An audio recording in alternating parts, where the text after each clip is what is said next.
I believe that God loves you too much to promote you into a place that you're not prepared for yet.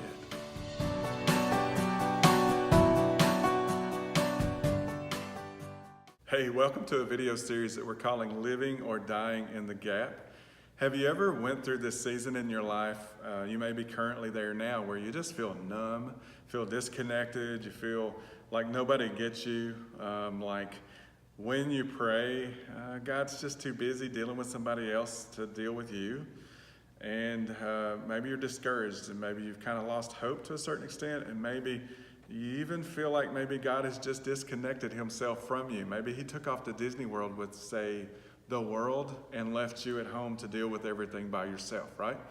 So if that's you, I would like to encourage you right now, because there's something in that season that God is wanting to do and God's wanting to show you.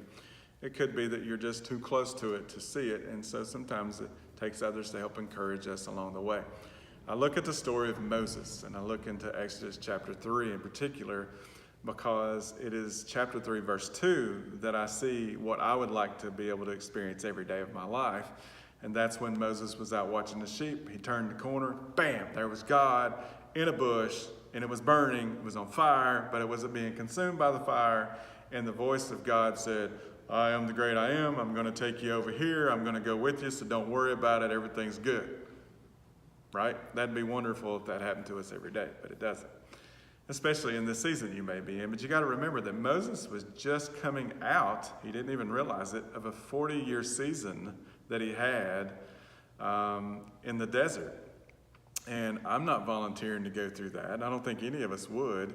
And remember, he's only in the desert because of murdering an Egyptian in Egypt, and he ran to the desert not knowing what was ahead. But little did he know, and little do we know, that God was actually waiting in the season that we're in right now before we ever got there.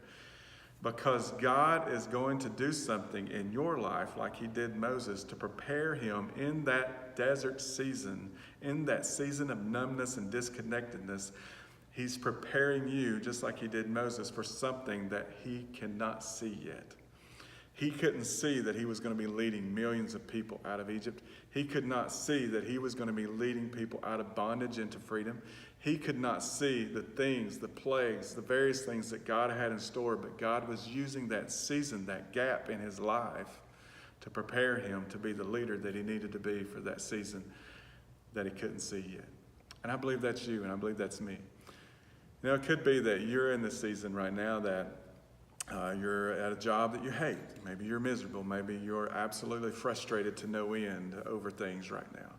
Maybe you're a stay-home mom. Maybe you're a teacher. Maybe you're a pastor. Maybe you're in sales. Maybe you sit behind a desk. Maybe you flip burgers. Maybe you pick up trash, whatever it is.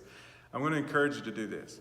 I believe God is calling you, like he did Moses, to lean into that season and own that season, to embrace everything that season has to offer, because within that season is the key to the next season.